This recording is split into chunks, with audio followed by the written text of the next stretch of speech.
Hello, thanks for joining me for another beer review then. Well, today we've got a beer from the London Beer Factory, and this is their Big Sur. I think that's how you pronounce it. It's a West Coast IPA coming in at 6.2% ABV. Cracking looking label. They've got some really nice labels since they've done their old rebranding. I mean, some of their beers are in the supermarkets here in the UK, as you probably know if you live here. Not too sure this one is in the supermarket. It could be, but I don't know. I've just done a quick look on line, and doesn't seem to be many reviews of this. I didn't actually find one, but there probably is somewhere. So yeah, I've got a couple of cans of this. A good friend of mine brought a box round of the ridiculous amount of beer, which I really do appreciate. You know who you are. So yeah, the hops in this are Simcoe, Amarillo and Idaho 7. So two kind of, well, certainly Amarillo. Really, I've got a bit of a sore neck, so I'm like that. Not like that, like that. You know what that is. So Amarillo, a real old school one, and Idaho 7 more of a modern hop. So 440ml can then. There's no IBU count, considering this is a West Coast IPA. Excuse me, not COVID. Yeah, I was expecting an IBU count on this, so not quite sure when this was actually canned, because there is a date, but it says best before 18 something 21, so I don't know what it is. But yeah, let's crack it open then. It's one of them the whole top comes off kind of jobbies. I think there's a brewery in, and it goes really a big crack when they go like that. First brewery was a Norwegian brewery I saw with these, and there is a handful of breweries that do it over in the UK. Mainly these guys. So yeah, these guys are out of London, of course. Just thought I'd mention it. London Beer Factory, you know.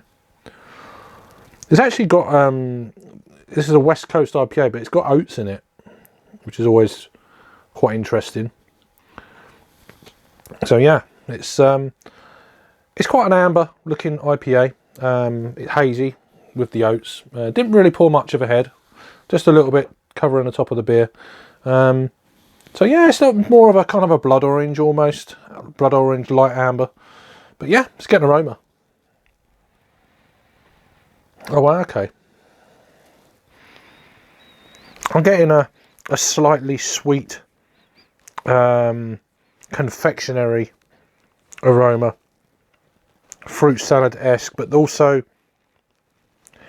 apricot jam, or apricot, I don't know if you can get apricot jelly. More jam for me. Yeah, sweet sticky kind of deal.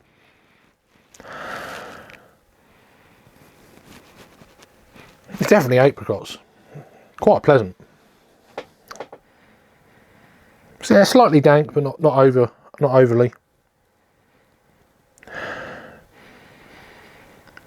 A bit of pine resin type. There's a nice sweet spot with it though. It's quite nice in that regard. Smells really good. I'm going to dive in for this one. Cheers.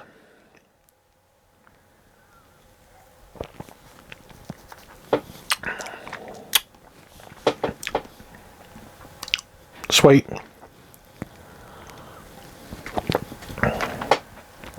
Yeah, apricot jam.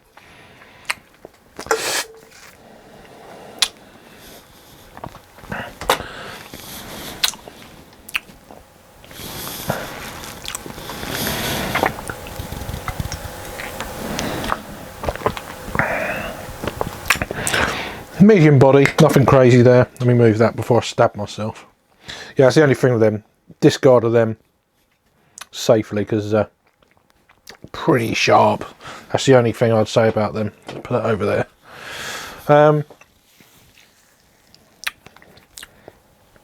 It's got a residual, almost like pink grapefruit.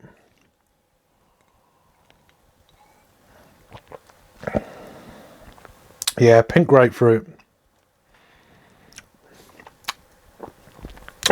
Yeah, bitter.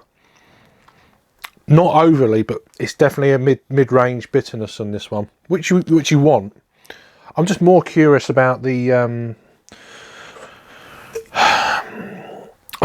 you know, going back to like even before I was reviewing, getting into like IPA. It was just then. There's none of this New England haze bombs.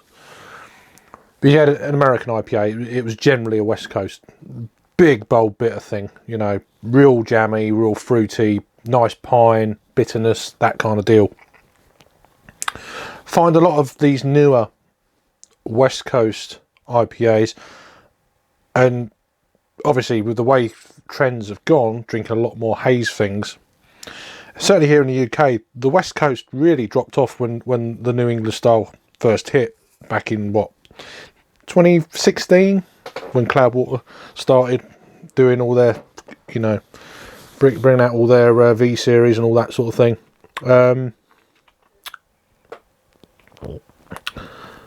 So you kind of got starved of West Coast IPAs for the most part. You get the odd one, that, you know, but very rarely, you know. So you'd think, oh, it's your palate's changed and all this sort of thing. Well, obviously New England style IPAs are nowhere near as bitter as obviously West Coast. So you would think that your palate would recognise a really bitter beer, because you're just not getting them. You know, you're not drinking them as much. And obviously over the last 6 months to a year, there's a lot more West Coast style IPAs that have been brewed over here in the UK. I'm not getting the bitterness out of a lot of them. It's still bitter. It's definitely more bitter than obviously a lot of the New Englands, but still, this is okay. It's not blowing my socks off or anything like that. It's a steady beer.